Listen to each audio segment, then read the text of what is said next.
기도하겠습니다. 좋으신 아버지 하나님, 오늘도 우리에게 이 아침의 시간을 허락하여 주시고 말씀을 묵상하면서 이 하루를 출발할 수 있게 하시니 감사를 드립니다. 주님, 오늘도 우리에게 주신 말씀을 통해서 하나님께서 우리를 지명하여 부르신 거룩한 뜻이 어디에 있는가를 잘 알게 하여 주시고, 이 세상 혼란 속에서도 묵묵히 주님의 이 부르심을 향해서 살아가는 저희들 될 수 있도록 도와주시옵소서. 그래서 아버지 하나님, 우리가 곁길로 갈 때 성령님을 통해 깨워주시고, 또 성령님을 통해서 깨워주실 때 우리가 잘못된 곳에 있다면 즉시 돌이켜서 하나님께서 이끄시는 그 진리의 삶의 자리, 말씀의 생명의 자리로 나아갈 수 있도록 도와주시옵소서. 이 시간 말씀으로 나아갑니다. 성령님 오셔서 우리를 깨워주시고 진리의 말씀으로 다시 한번 이끌어 주시옵소서. 우리 구주 예수 그리스도 이름으로 기도드립니다. 아멘. 오늘 우리에게 주신 말씀은 열왕기상 15장 9절에서 15절입니다. 이스라엘의 여로보암 왕 제20년에 아사가 유다 왕이 되어서 예루살렘을 41해 동안 다스렸다. 그의 할머니는 아비살롬의 딸 마아가이다. 아사는 그의 조상 다윗과 같이 주님께서 보시기에 정직하게 행하였다. 그는 성전 남창들을 나라 밖으로 몰아내고 조상이 만든 모든 우상을 없애버렸다. 그리고 그는 자기 할머니 마아가가 아세라를 섬기는 혐오스러운 상을 만들었다고 해서 자기의 할머니를 왕 대비의 자리에서 물러나게 하였다. 아사는 할머니가 만든 혐오스러운 상을 토막내어서 기드론 시냇가에서 불살라 버렸다. 그렇다고 해서 산당이 모두 제거된 것은 아니지만 주님을 사모하는 아사의 마음은 평생 한결같았다. 그는 자기 아버지와 자기가 거룩하게 구별해서 바친 은과 금과 그릇들을 주님의 성전에 들여 놓았다. 아멘. 오늘 본문 말씀은 유다의 두 왕 아비야와 그의 아들 아사의 통치를 이야기하며, 또한 북이스라엘의 나답과 바아사의 통치를 소개하는 말씀입니다. 먼저 유다의 두 왕을 소개합니다. 두 왕의 평가의 기준은 바로 다윗입니다. 다윗 역시 하나님 앞에서 실수를 많이 저질렀죠. 또 밧세바를 범했고, 또 우리아라는 그 충신을 죽음에 내몰기도 했습니다. 그럼에도 하나님께서는 다윗을 선한 왕으로 평가했습니다. 그 이유가 무엇입니까?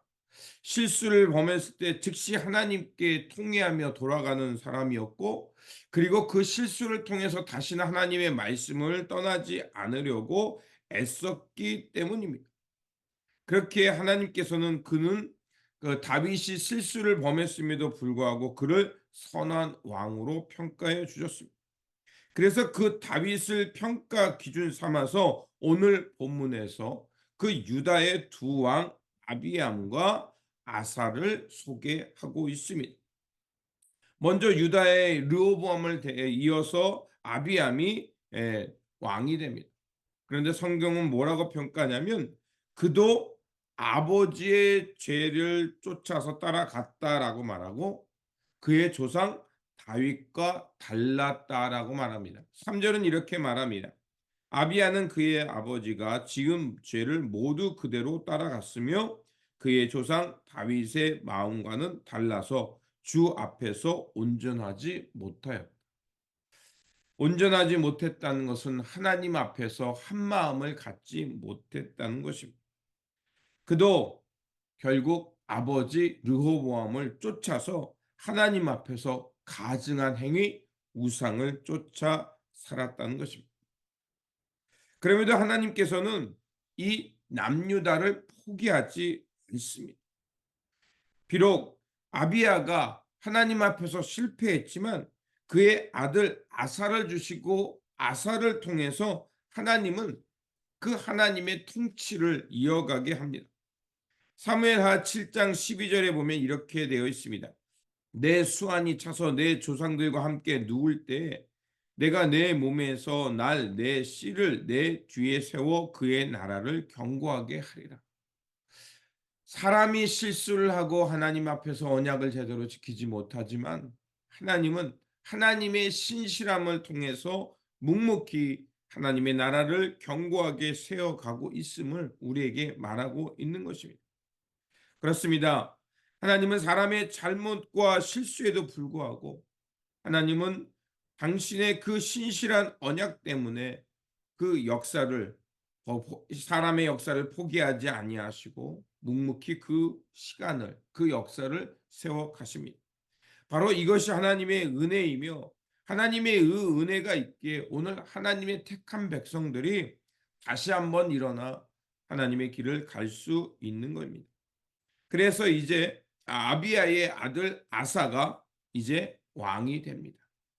그를 평가하기를 뭐라고 말하면 아비야 왕은 다윗처럼 주님 보시기에 정직히 행했다라고 11절에서 말하고 있습니다. 이렇게 말하고 있습니다. 아사는 그의 조상 다윗과 같이 주님께서 보시기에 정직하게 행하였다. 그는 자신의 아버지 아비야와 달리 정직하게 다윗의 길을 쫓아갔다는 것입니다. 그를 이렇게 평가하는 이유는 그가 비록 완전하지는 못했지만 종교 개혁을 실행해서요. 예루살렘 성전에서 다 잘못된 우상들을 다 제거하고 심지어 하나의 일화를 낸데 자신의 조모인 마아가가 그 우상을 숭배하자 그 자리를 폐위시키고 그 아세라 목상들을 다 불태워서 그 기드론 시내가에 버리게 됩니다. 자, 그가 이런 이 행위를 할 수 있었던 것은 그가 신실하게 하나님의 뒤를 따랐기 때문입니다. 하지만 그도 모든 것을 다 잘한 것은 아니었습니다. 남색하는 사람들을 쫓아내면서 그 성전을 정화시켰지만 그 남유다에 있는 모든 산당들은 다 제거하지 못했습니다. 우상의 잔재들이 남아서 남유다를 괴롭혔다는 것입니다. 이처럼 한번 타락한 종교는 회복하기가 어렵다는 것입니다. 종교가 타락하고 이스라엘 백성들이 끊임없이 번영과 풍요를 쫓자 아무리 이 남유다의 왕이라 해도 그것을 산당들을 제거하며 이스라엘 백성들을 깨우는 것은 쉽지 않다는 것입니다. 또한 그도 실수를 하게 되는 이유가 있는데 이제 끊임없이 남유다와 북이스라엘은 전쟁을 하게 됩니다. 그 전쟁을 하는 것에서 그렇기 때문에 군비 또 전쟁 준비에 막대한 비용들이 들어가게 되죠. 결국 북이스라엘 왕 바사가 공격해 들어올 때 그는 하지 말아야 될 그 일들을 하는데 성전의 기물들을 가져다가 그 전쟁 비용으로 쓰게 되고 결국 시리아의 베나단이라는 그 다른 북쪽에 있는 제국을 끌어들여서 북이스라엘을 침략하게 합니다. 역대사가는 뭐라고 말하냐면 하나님을 하는 대신에 이방 왕을 의지해서 결국 더 큰 위기를 만나게 되었다라고 말합니다. 그럼에도 오늘 본문은 그를 하나님을 평생토록 사모하며 하나님의 길을 갔다라고 평가하고 있습니다. 그 이유가 무엇입니까? 바로 하나님 앞에 신실하게 살려고 평생 동안 애를 썼기 때문에 그렇습니다. 또한 북이스라엘에 대한 이야기도 합니다. 북이스라엘도 여로보암의 뒤를 이어서 나답이 왕이 되지만 바사가 역모를 꾸며서 그 왕위가 아주 피비린내 나는 왕권이 됩니다. 결국 그렇게 되는 이유는 무엇이냐면 그 왕정과 그들이 끊임없이 신앙의 정통성을 잃어버렸기 때문에 그들은 결국 정통성과 신앙이 망가졌기 때문에 하나님은 그들이 이렇게 된 이유를 여로보암죄, 즉 하나님을 버리고 자신의 안위와 정권을 위해서 우상 숭배하며 풍요와 번영을 쫓았기 때문에 그들의 역사는 이렇게 피비린내 나는 역사가 되었다고 성경은 우리에게 말해주고 있습니다. 사람은 누구나 실수를 합니다. 중요한 거는 그 실수를 통해서 그것이 실수로 끝난다면 그것은 어리석은 인생이 됩니다. 하지만 우리가 그 실수를 통해서 우리 삶 속에서 다시 한번 우리의 삶을 다시 한번 새롭게 하고, 혹시 내가 이 실수를 통해서 나타나는 이 결과가 하나님께서 나로 하여금 새롭게 하시고 다른 길을 가게 하는 그런 하나님의 은총의 계기로 삼는다면 그 사람은 어리석은 인생에서 지혜로운 삶으로 변화될 것입니다. 사람이 길을 잃어버리는 이유가 있다고 합니다. 길을 잃어버리는 이유는 내가 길을 잃어버렸다고 생각했을 때 멈추지 않고 다른 길을 찾아보지 않고 계속해서 실수를 따라가기 때문에 사람이 길을 잃어버린다고 합니다. 그렇습니다. 우리도 우리 인생에서 여러 실수를 합니다. 중요한 것은 실수인 것을 알았는데 그것을 돌이키지 않고 계속해서 가면 우리는 끊임없이 죄의 구렁텅이로 하나님 앞에서 하나님을 떠난 인생으로 살아가지만, 만약에 실수라는 것을 깨달았고 하나님으로부터 멀어졌다는 것을 알았으면 즉시 돌이키게 되면 틀림없이 우리는 하나님께서 우리가 실수했어도 그것을 통해서 화가 복이 되게 하시고 실수가 은혜가 되게 하셔서 하나님의 길을 가게 할 것입니다. 그러므로 오늘 우리가 하나님 앞에서 어떤 존재로 어디를 향해 살고 있는지 다시 한번 살펴보면서, 비록 실수 속에서도 아사 왕처럼 평생토록 하나님을 사모했다는 평가를 받을 수 있도록 신실하게 하나님을 바라보고 예수 그리스도의 길을 따라가는 저와 여러분들이 되시기를 주님의 이름으로 축원드립니다. 기도하겠습니다.